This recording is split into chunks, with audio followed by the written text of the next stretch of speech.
My God, this incredible HFY masterpiece found you today. Witness the legend, starting now. This story ends with new rules, new warnings, and one very expensive lesson about punching Deathworld species. Look, nobody at Cruthid 6 Station Academy expected the semester to end with a complete restructuring of the Interspecies Conduct Handbook. But here we are, and it all started because Vexthorin Salakit, that absolute monument to unearned confidence, decided to put his manipulator appendage where it absolutely did not belong. Cruthid 6 Station Academy, for those not familiar with the institution, sits at the crossroads of 17 major trade routes and serves as the premier educational facility for the Galactic Council's elite offspring. We are talking about the children of ambassadors, corporate magnates, military commanders, and the occasional hereditary monarch who still thinks titles matter in the 34th century. The tuition alone could fund a small colony for 3 years. The waiting list, longer than a Vrelnak's mating tentacle, and significantly less pleasant to deal with. The academy prided itself on diversity. 63 species represented in the student body, state-of-the-art environmental controls that could shift from methane-rich atmospheres to aquatic chambers in under 4 minutes, cuisine from across known space. Though the less said about the Glorthian nutrient paste, the better. Everyone got along. Everyone followed the rules. Everyone understood the delicate social hierarchy that kept hundreds of apex predators, hive minds, and silicon-based philosophers from turning the dormitories into a war zone. Then the humans showed up. The cafeteria on sub-level 9 catered to oxygen breathers with carbon-based biology, which meant it was always packed during third meal rotation. Vexthorin held court at the central table, as was his custom. The Salakit species stood roughly 8 feet tall, built like someone had decided to stack muscle on top of bone on top of denser muscle, then wrapped the whole thing in gray-blue hide that could stop most small arms fire. Their homeworld pulled nearly 3 times standard gravity, which meant Vexthorin could, and frequently did, treat most other species like particularly fragile furniture. Cassidy Morgan stood in the food distribution line, tray in hand, minding her own business. She was new. 3 weeks into the semester, part of the human integration program that the Galactic Council had pushed through over significant opposition. Nobody knew quite what to make of humans yet. They looked harmless enough. Soft skin. No natural armor. No claws or fangs worth mentioning. Bipedal, which was common enough. They came from some backwater planet called Earth, recently declared a protected death world, though everyone assumed that was political classification inflation to get them a seat at the table. The argument started over something stupid. It always does. Vexthorin wanted the last serving of something called chocolate cake, apparently a human delicacy that the kitchen staff had prepared as a cultural accommodation. Cassidy had reached it first. Words were exchanged. Vexthorin, surrounded by his usual crowd of sycophants and hangers-on, clearly felt his reputation required defending, so he shoved her. Not hard by his standards. Just a casual backhand to the shoulder, the kind of dismissive gesture he had used on dozens of other students who did not understand their place in the social order. The kind of move that said, "I am bigger, I am stronger, and you will move." Cassidy did not move. She turned, slowly, and looked at him. Really looked at him. Her facial expression did not change. She did not raise her voice. She simply stood there, holding her tray, with chocolate cake that she had fairly claimed, and Vexthorin, interpreting this as defiance rather than the warning it actually was, made his second mistake. He reached out with his primary manipulator, intending to physically remove her from his path. His appendage connected with the side of her head. The sound echoed through the cafeteria, a solid thwack that made everyone within 20 feet stop eating, stop talking, stop breathing. 300 students from 40 different species froze in place, waiting to see the inevitable result. The fragile human would crumple. Medical would be called. There would be an incident report. Vexthorin's family would make some donations. Life would continue. Cassidy's head moved approximately 4 degrees to the left from the impact. Then she straightened up, rolled her neck once, twice, and locked eyes with Vexthorin. She smiled. It was not a friendly smile. Vexthorin, for the first time in his privileged, gravity-fed life, felt something unfamiliar crawl up his spine. His manipulator throbbed. Actually throbbed. He looked down at it, confused, and saw the primary joint already beginning to swell. Cassidy took a bite of her chocolate cake, chewed thoughtfully, and swallowed before speaking. "You are going to want to get that looked at," she said, her voice carrying across the now silent cafeteria. "Hitting bone tends to hurt, even for someone as tough as you. Clearly think you are." Then she walked away. leaving Vex Thorin standing there, cradling his rapidly swelling appendage, while 300 pairs of eyes from 40 species watched his face cycle through confusion, pain and the dawning realization that he had just made a catastrophic error in judgment. The silence lasted exactly 5 more seconds before the cafeteria exploded into noise. Security Chief Brontahal arrived at Sub-Level 9 cafeteria within 90 seconds of the alert, which was impressive considering he had 6 legs and the turbolift was undergoing maintenance. He was a Kefrit, built low and wide, with sensory organs that could detect emotional pheromones from 3 corridors away. Right now, those organs were telling him the cafeteria was absolutely soaking in panic excitement and a concerning amount of vindictive satisfaction. All right, everyone, back to your meals. Nothing to see here, he announced, his translation collar rendering his clicking speech into flat galactic standard.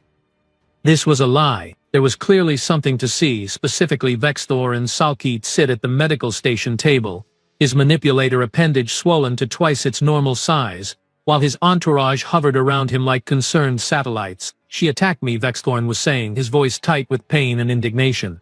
But human, she hit me. Bronthal pulled up the security footage on his wrist display. He watched once, twice, a third time because his brain refused to process what his sensory organs were clearly showing him. He zoomed in on the impact point, enhanced the audio, checked the timestamp to make sure this was not some student prank with edited video. No, Vexthorn had definitely struck first, and the human had definitely walked away without so much as a stumble. You are going to want to revise that statement, Bronthal said slowly. What I am seeing here is you initiating physical contact with another student. Twice. The crowd of students had not dispersed. If anything, it had grown. Pipariska, one of Vexthorn's usual associates, a slim Varanthi with excellent pattern recognition, was furiously scrolling through her datapad. Her face, or what passed for it, had gone pale. Oh no, she whispered. Oh no. What? Demanded Krilshan, another of Vexthorn's group. I looked up Earth. The actual classification files, not the summary we got in orientation. Pipariska's voice climbed half an octave. It is a Class 12 Deathworld. Class 12. The briefing packet said Class 7. Someone made a typo. Or they lied. Or, oh, ancestors preserve us. They rounded down for political reasons. The surrounding students started pulling up their own data pads. The cafeteria filled with the sound of frantic searching and increasingly horrified realizations. Humans had been admitted to Krathazek Station Academy as part of the Galactic Council's latest diversity initiative, pushed through by the diplomatic corps over the objections of, well, pretty much everyone who worked in education. The humans wanted a seat at the big table. They wanted their offspring educated alongside the elite of galactic society. They had resources, trade goods, and a surprising amount of leverage for a species that had only achieved faster-than-light travel 40 years ago. The compromise had been simple. Admit a small number of human students, observe, evaluate, see if they could handle the rigorous academic environment without, dying or causing an interstellar incident. Nobody had bothered to do a deep analysis on human physiology. Why would they? The preliminary scans showed them as soft, squishy, vulnerable, standard carbon-based life. They required roughly 1 standard gravity, breathed oxygen, 8 organic matter, boring, harmless. The Salkeet, by contrast, everyone knew about, high-gravity world specialists. Their children were born into twice standard gravity and thought it was relaxing. By the time they reached adolescence, they could operate comfortably in environments that would crush most species into component molecules. They were tough, they were strong, and they knew it. Vexthorn came from old money and older arrogance. His family held significant mining interests across 4 systems. They donated generously to the academy. They expected, quite reasonably from their perspective, that their son would be treated with appropriate deference, that he would dominate socially and physically, as was his birthright. That birthright was currently throbbing in time with his circulatory system while a medical drone scanned it and made disapproving beeping sounds. Headmaster Quilnrex received the incident notification, while in the middle of a virtual conference with the Board of Governors.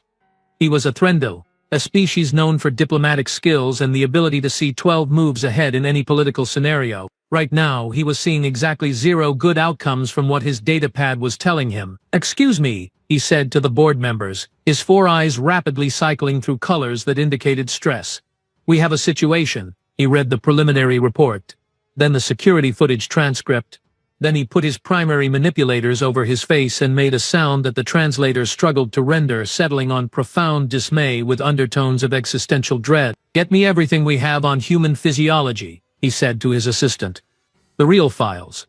Not the orientation summary. And someone find that human student before this turns into a full diplomatic incident." His assistant, a competent young Frillian named Tessica, nodded rapidly. "Sir, should we contact the Salkit family?" Gwilrex's eyes cycled to a deep purple. "Oh, they are going to contact us. Probably in the next 10 minutes. Prepare the shielding for my communication console.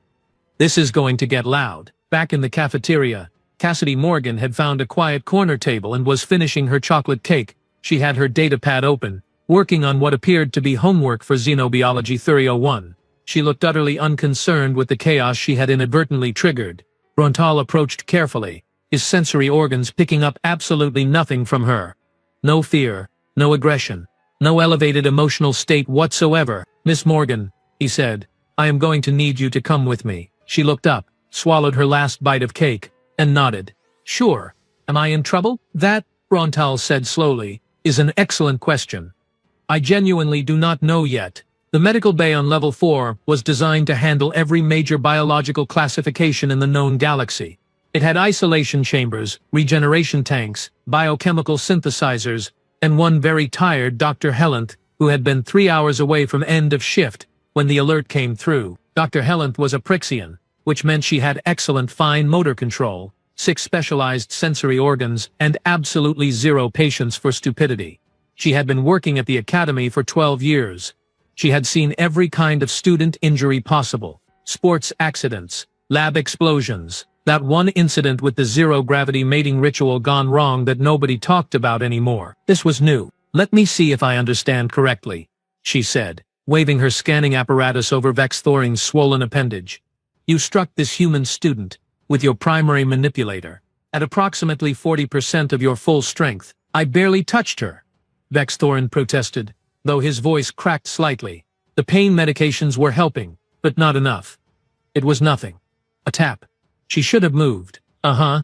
Dr. Hellanth pulled up the scan results on her display. Her sensory organs, all 6 of them, focused on the data.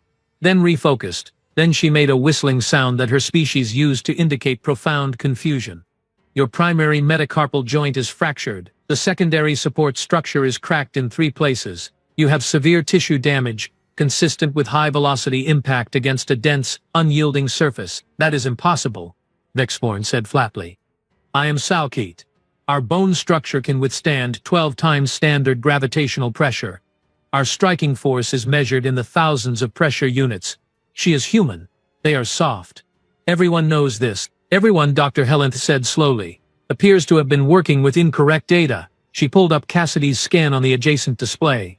The human sat on the examination platform, legs swinging slightly, looking about as concerned as someone waiting for public transportation. Dr. Hellanth had run every diagnostic she could think of. "Twice." "Miss Morgan," she said carefully, "you have a mild contusion on the left temporal region, approximately 2 centimeters in diameter. Minor capillary damage. No concussion, no structural damage, no neural trauma." She paused. "How are you feeling?" "Fine," Cassidy said. "Little annoyed I dropped my cake during the walk over here. That was the last piece." "You dropped your cake?" Dr. Hellanth repeated the words like they were in a language she had not yet learned. "You were struck by a Salkit with enough force to fracture his own appendage, and you are concerned about cake. It was really good cake." Vexthorin stared at her. Really stared. The pain medication was making everything slightly fuzzy, but even through the chemical haze, his brain was trying to process something that did not make sense. Could not make sense. He had hit her. He had felt the impact. She should be in the regeneration tank, not sitting there complaining about dessert. "What are you?" he asked, and his voice came out smaller than he intended. Cassidy tilted her head, considering the question. "Human. Exchange student. Xenobiology major. Currently pretty hungry because someone made me miss dinner." Security Chief Brontal, who had been standing quietly in the corner reviewing footage and incident reports, cleared his throat. "Dr. Hellanth, can you explain what happened here? In terms that those of us without medical degrees can understand." Dr. Hellanth pulled up a comparative analysis on the main display. Salkit skeletal structure, while impressive, is optimized for their home environment.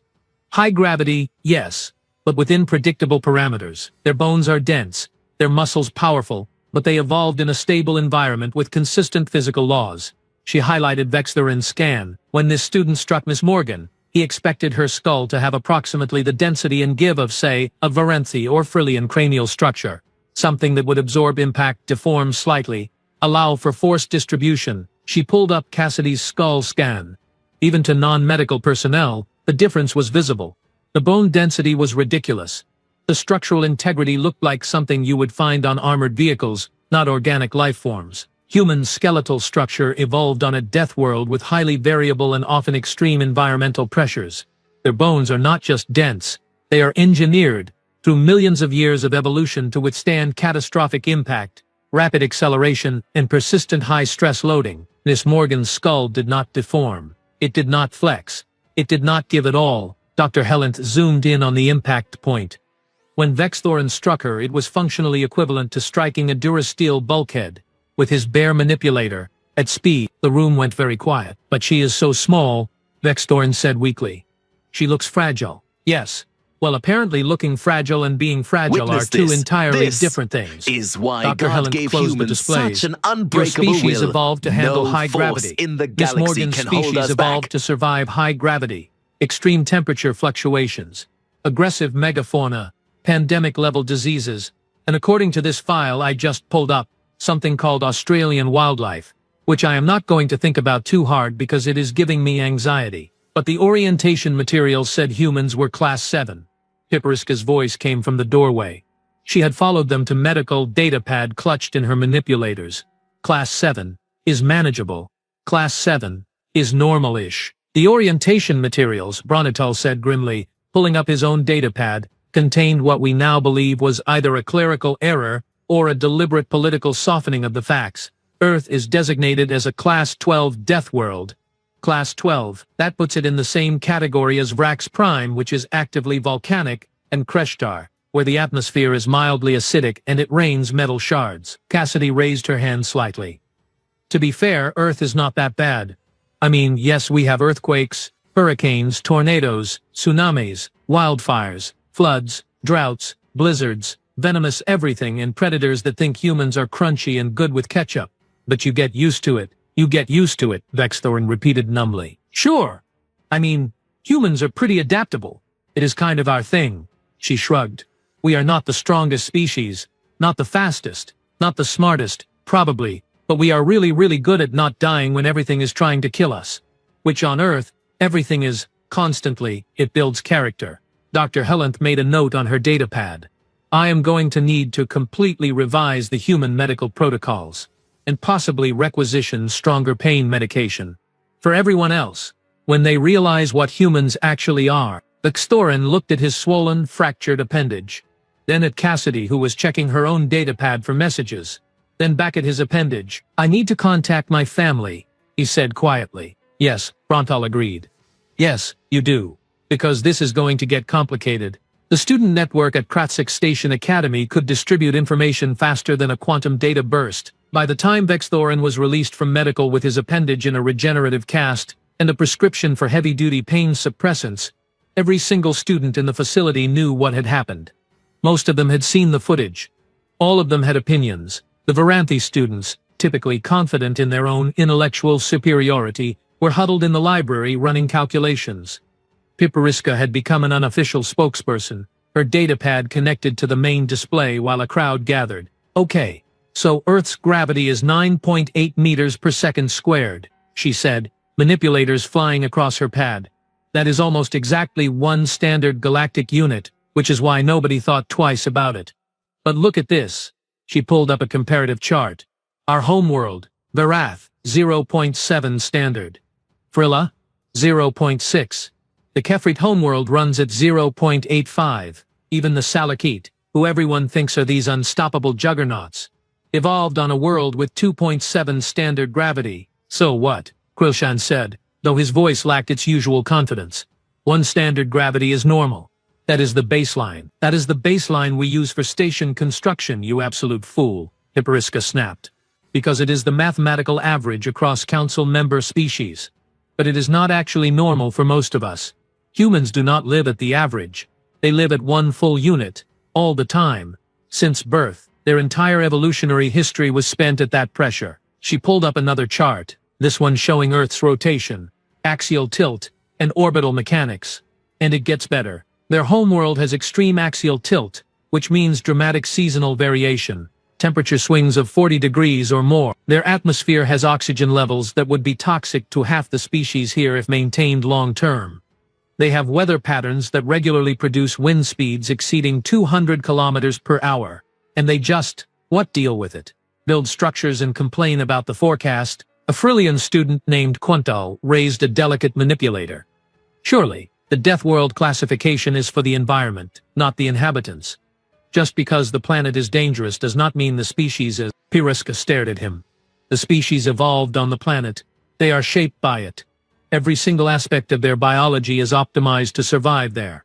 Their bone density, their muscle fiber composition, their cardiovascular system, their immune response, their brain chemistry that apparently makes them think charging at predators with pointed sticks is a reasonable survival strategy. She scrolled through more data.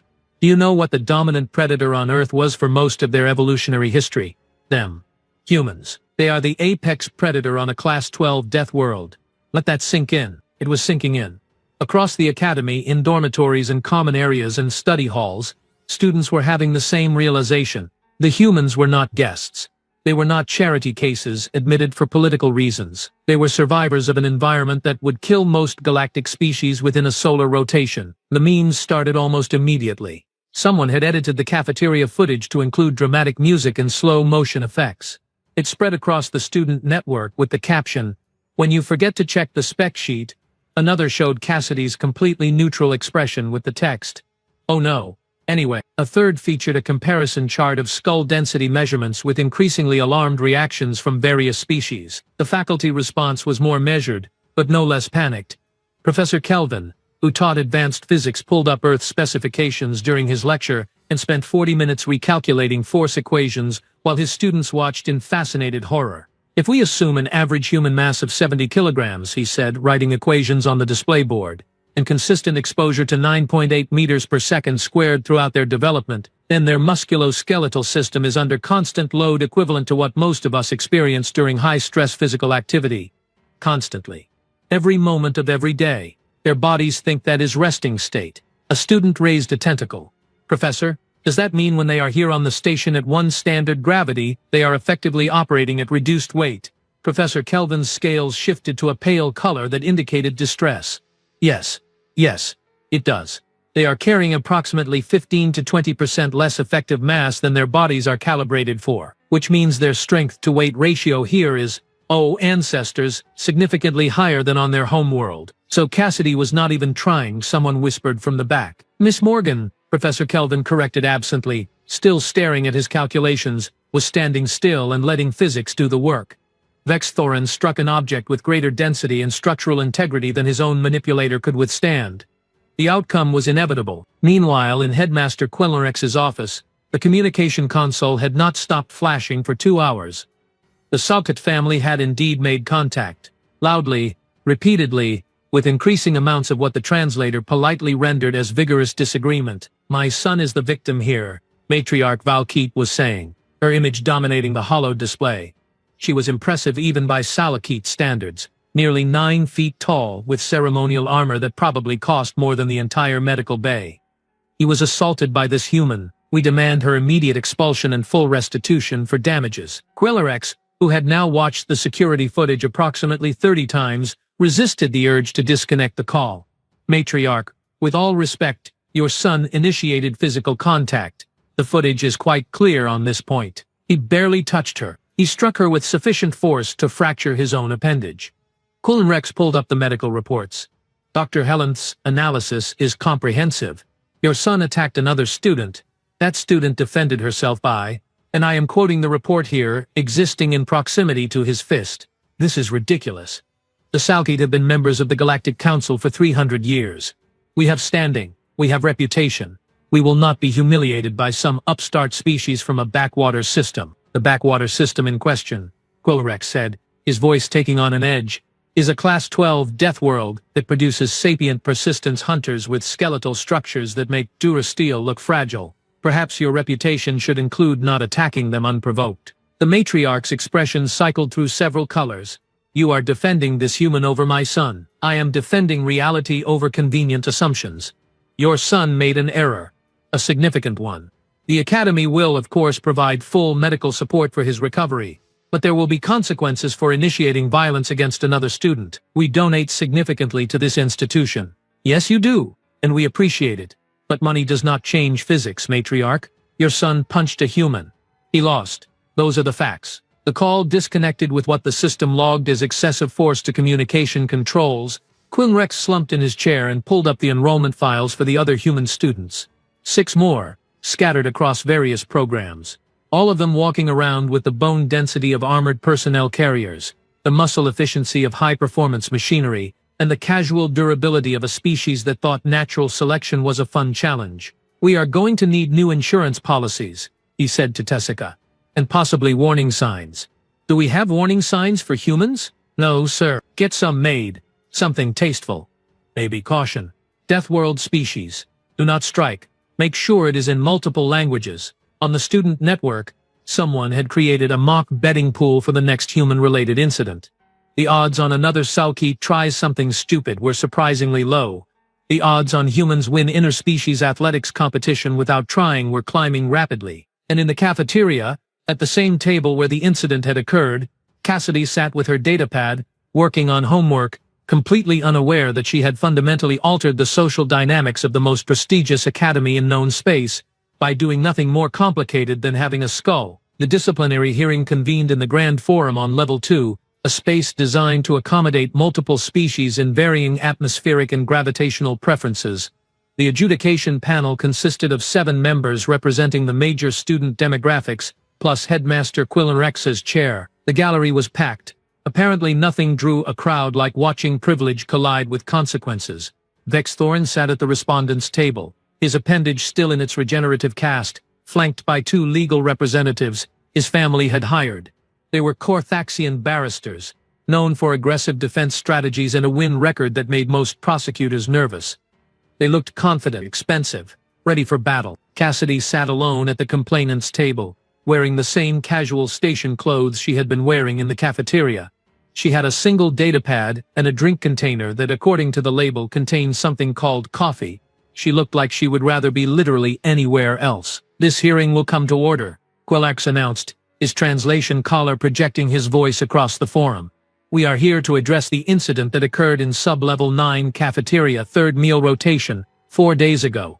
The respondent, Vexthorn Salakit, stands accused of initiating unprovoked physical violence against fellow student Cassidy Morgan. How does the respondent plead? The lead barrister stood, all 4 of his arm appendages gesturing dramatically. Not guilty, Headmaster.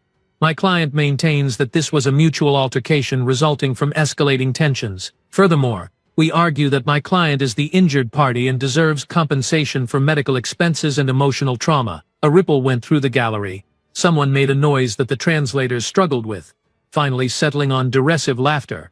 Very well, present your evidence. Quillenrex settled back in his chair.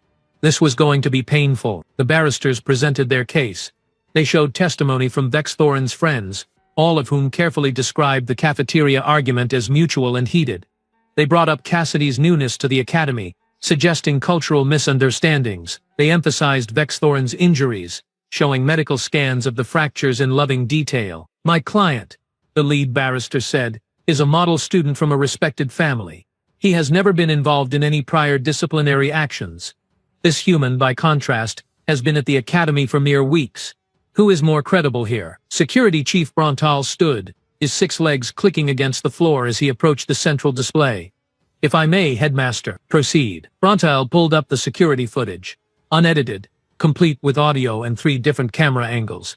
This is what actually happened. The forum watched in silence as Vexthorn casually backhanded Cassidy, watched her not move, watched him reach out again, watched him strike her head, watched him immediately recoil, cradling his appendage, watched Cassidy take a bite of cake and walk away. I count 2 instances of Vexthorn initiating physical contact, Brontal said.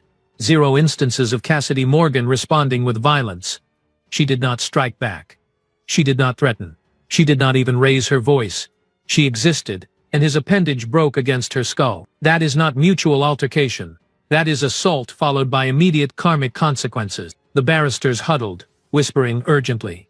The confident posture had evaporated. "We would like to call the complainant to testify," the lead barrister said, and there was a desperate edge to his voice now. Cassidy stood and walked to the testimony platform. She did not look nervous. She looked bored.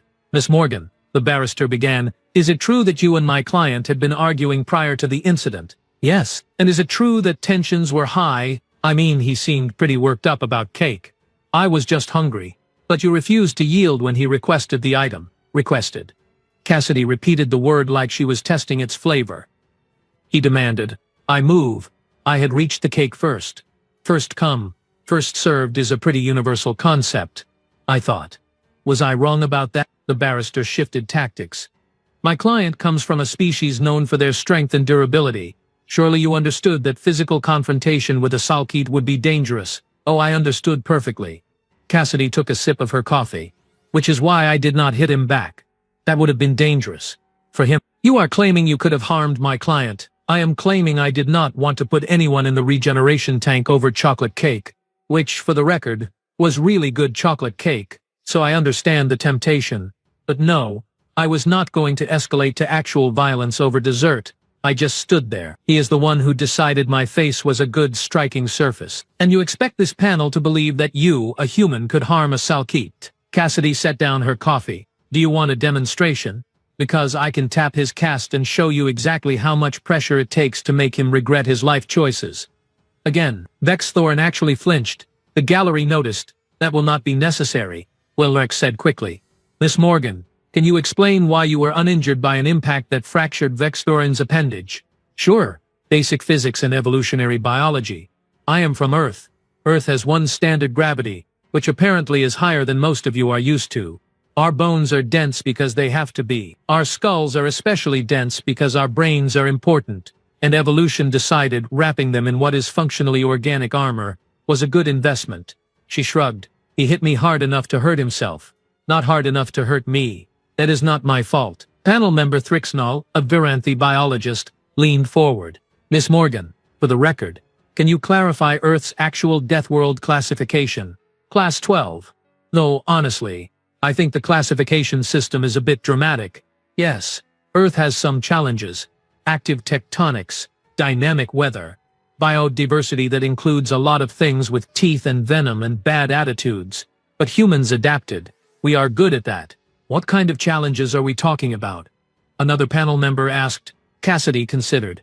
"Well, we have megafauna that can weigh several tons and consider humans food. We have weather systems that can level entire cities.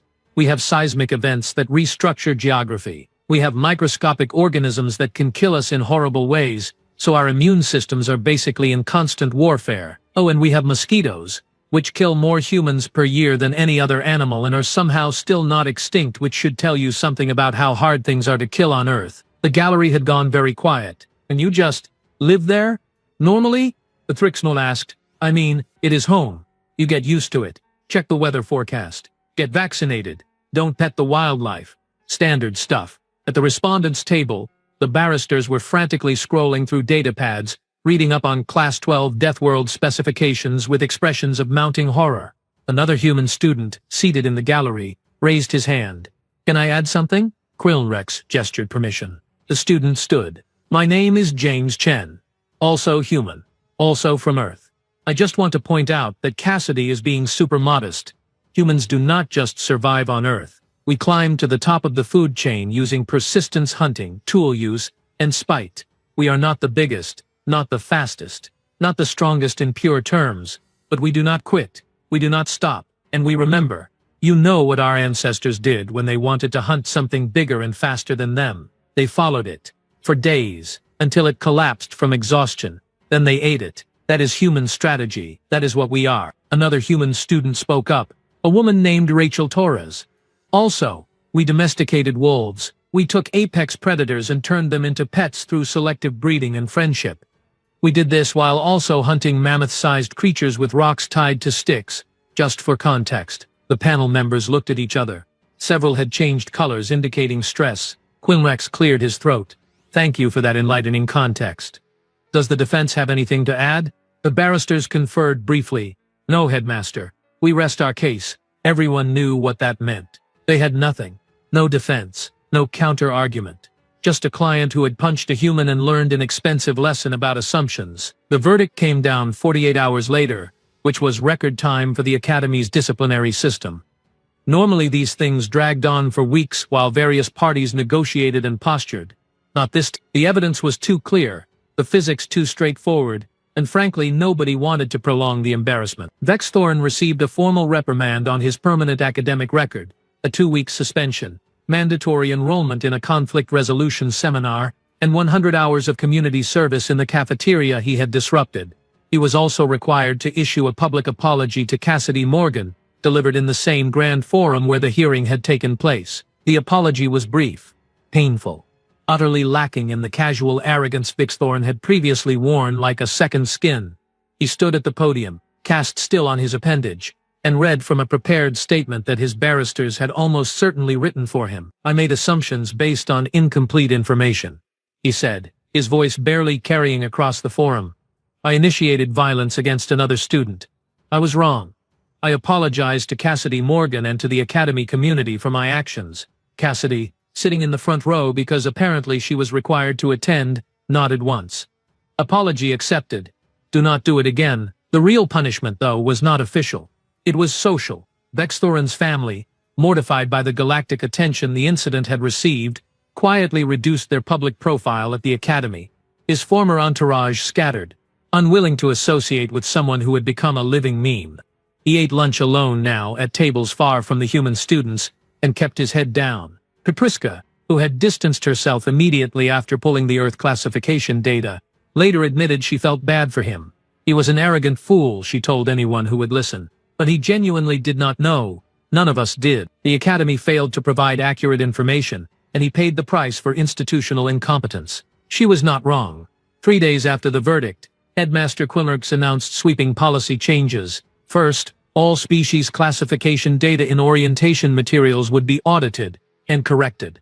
No more rounding, no more political softening of facts. If a species came from a Class 12 Deathworld, the students would know about it up front. Second, a new mandatory course was added to the curriculum, Deathworld Species and Survival Adaptations. It would cover not just humans but the handful of other species from extreme environments who had been similarly underestimated over the years. Professor Kelvin was tapped to lead it, despite his protest that he taught physics, not xenobiology. Physics is why their bones do not break, Quinlerx told him. Physics is exactly what you need to teach. Third, and perhaps most significantly, the Academy established a formal exchange program for cultural education. Human students would give presentations about Earth. Other Deathworld species would share their experiences. The goal was understanding. The hope was fewer incidents of students punching each other and discovering uncomfortable truths about comparative anatomy. Cassidy Morgan became an accidental celebrity. She could not walk through a corridor without students staring, pointing, or occasionally asking for autographs.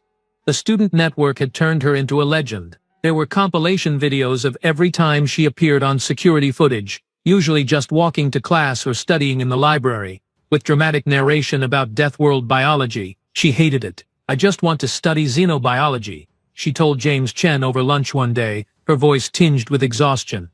I did not come here to be famous for having a skull. Everyone has a skull. Mine just happens to be denser because my ancestors lived somewhere with actual gravity and predators that thought bipedal apes looked delicious. You could lean into it, James suggested. Start a vlog. Humans explain Earth. Monetize the fear and fascination. Absolutely not. That sounds exhausting. She poked at her food, some kind of Varanthi grain dish that was nutritious but bland. I miss Earth food, real Earth food, with spices that would probably hospitalize half the students here. The capsaicin thing, she agreed. I tried to explain to my Frillian roommate why humans eat peppers that cause chemical burns in our mouths for fun.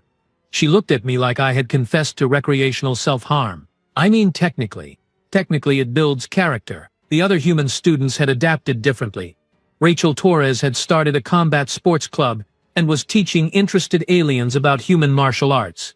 The first session had 40 students, the second session had 12, After everyone realized that human flexibility and joint mobility was frankly horrifying to species with exoskeletons, James had joined the astrophysics research group and kept accidentally intimidating his lab partners by lifting equipment they needed 3 people to move. The alien students, for their part, were experiencing a collective recalibration of their understanding of the universe.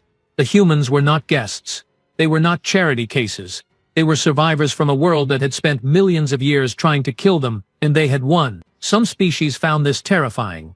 The Frillians, delicate and conflict-averse, gave human students a wide berth in corridors. Some found it fascinating. The Kefrits, who respected toughness, started inviting humans to their social gatherings, and some, like Pipriska, found it educational. "I was wrong about humans," she announced during one study session, her manipulators flying across her datapad as she compiled notes for a presentation. "We all were. We saw soft skin and assumed weakness. We did not consider that soft skin might be a feature, not a bug. Flexibility, adaptability, the ability to heal quickly from injuries that would permanently damage species with rigid exoskeletons." She looked up at Cassidy, who was working on homework at the same table. "You are not fragile. You are optimized for a different kind of survival." Cassidy glanced up from her xenobiology notes. "That is probably the nicest thing anyone has said about humans since we got here. Usually it is just variations on terrifying or potentially dangerous." "You are those things too," Pipriska said cheerfully. But in an educational way. 6 weeks after the incident, Cassidy finally reclaimed her normal routine. The staring had decreased. The whispers had mostly stopped. She could eat lunch without someone asking her to describe Earth's most dangerous predators or explain how humans survived before modern medicine. She sat in the cafeteria, at the same table where everything had started, working on her datapad. There was chocolate cake on her tray. She had reached it first, and this time nobody questioned her claim. Across the room, Lexthorn was finishing his community service shift, cleaning tables and collecting trays. He glanced in her direction once, briefly, then looked away quickly. Cassidy did not notice. She was too busy studying cellular adaptation in silicon-based life forms, completely absorbed in the actual reason she had come to Krathazik Station Academy in the first place. To learn, to study, to understand the incredible diversity of life in the galaxy, and occasionally, apparently, to teach everyone else a lesson about assumptions, physics and the inadvisable nature of punching a species that evolved, dodging meteor strikes and wrestling predators for fun. But mostly the learning thing. That was the part that mattered. Maybe the question is not why humans are so hard to break. Maybe the real question is why, after surviving a world that tried to kill them every day, they still choose restraint over rage. If strength was only about violence, Earth would never have lasted this long. So, ask yourself, would you trust the species that can fight or the one that chooses not to? God brought you here for a reason. If you believe in the power of the human spirit, hit subscribe. Join the golden age. See you among the stars.